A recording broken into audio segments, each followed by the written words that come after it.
Hey guys, hope you're all doing well. I think I am, since I seem to be on a plushie roll so far this year.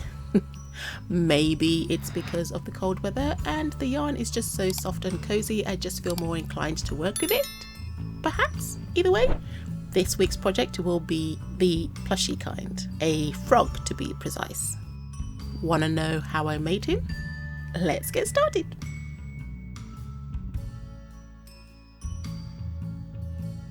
For the materials, you will need 2 shades of green.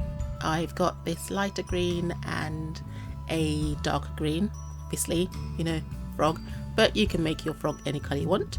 Some white and a little pink for the highlights. Any other materials I will use will be listed in the description box below.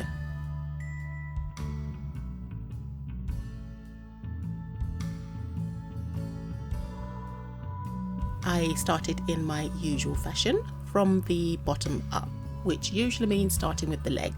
So I created a small circle, then carried on crocheting in each stitch to create a smallish tube that will end up as one of the legs. After several rows, I cut the yarn and lightly stuffed it.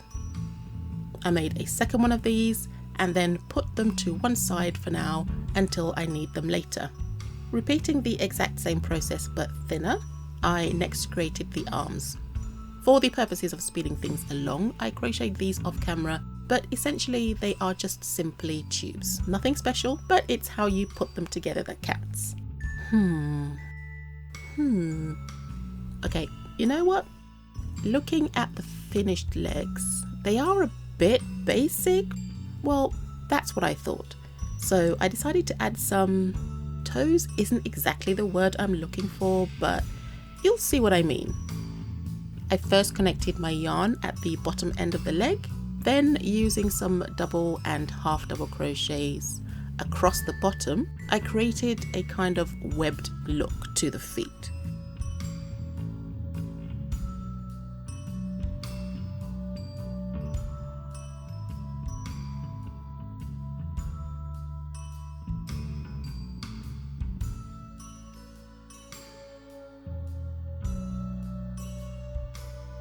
Yes, I'm definitely much happier with that now. I repeated the process for the other leg and again put them to one side because I will be using these later.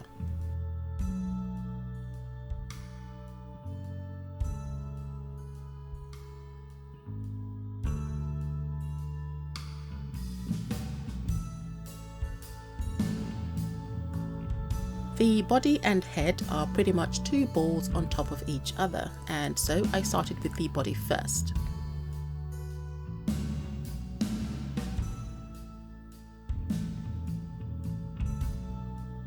I began with a circle, and after I had the size needed to build up the walls, I crocheted in the legs. So let me go off on a little bit of a tangent here. So when you get the base layer or the base circle to the size that you are happy with, mark out where you want to place your legs like I have here. When crocheting, count the number of stitches you have on your legs, then half them. The reason is that we'll essentially be dropping half the stitches, but don't worry, we will add them back in the next round. Now, you can of course just sew the arms and legs in place after you've made the body, but I prefer to crochet them in directly. I find this more secure and more reliable. And I'll accept that this no sewing preference is highly motivated by my desire to avoid sewing at any cost. Yeah, duh, big part. So anyway, moving on, I crocheted through the back half of the legs and through the main body stitches, so that would be the 2 layers. Once done with this row, you should have the feet hanging and looking like little pockets. It's probably worth mentioning here that you can also just crochet through all 3 layers here if you like. In fact, I've done this before with my hippo last year, but I want a more rounded and seamless look this time. We are going for the plush factor. I don't even know what that means. If you're following closely, you might notice what's actually happening here. You need to crochet through the front of the legs this time, and then you should end up with something that looks like mine. The reason why I prefer to halve the number of my stitches is that the overall number of stitches in the entire round isn't actually affected. For example, say if I had legs that were 8 stitches around, I would crochet through 4 of those stitches on each leg, making that a total of 8 stitches lost from the round, as we will never use those stitches again. Those stitches are essentially dead to us, but we end up getting those 8 stitches back in the next round, so that your increase or decrease rate doesn't get affected in the long run. I do hope I'm making sense. I mean, sometimes I'm not the best at explaining things, but for myself, I find it's easier to do things this way, since I only need to worry about the number of stitches being lost and recovered overall, rather than how many stitches I need to decrease or increase in each round to get me back to where I was. Anyway, I hope that helps you in your process, but you know, do whatever works for you. Anyway, let's move along before I bore the whole internet.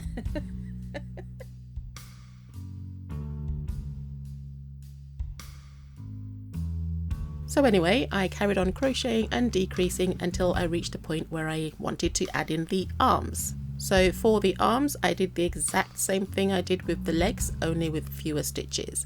It's just the process of marking where you want your arms, positioning them, dropping your stitches as you crochet through 2 layers, and then reclaiming those stitches back in the next layer, or rather next round. You know what I mean.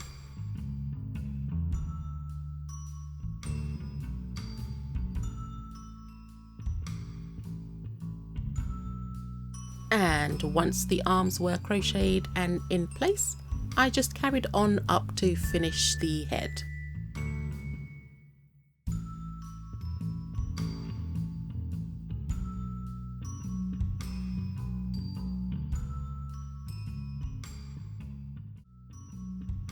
So for this belly detail, this part is entirely optional, but I wanted to use the lighter green to create the circle on the belly. It's just a disc, and once I finished crocheting this, I sewed it into place.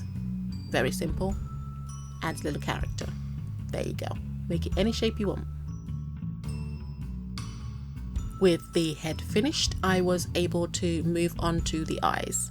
I crocheted 2 semi-spheres in the dark green and 2 circles in white. I then sewed the white circles onto the green, added the safety eyes for the pupils, stuffed them, and then sewed them onto the top of the head, making sure to position them in a suitably frog-esque manner. I don't know what that is, but you know, on the side of his head.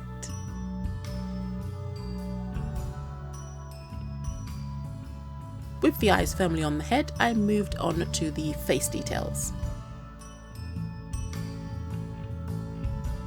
The last step is to finish up the details on the face. I crocheted 2 pink circles for the cheeks and embroidered on a cute little smile. What more does a frog need? I mean, don't mess up your frog smile and put it upside down, or you'll make him hopping mad.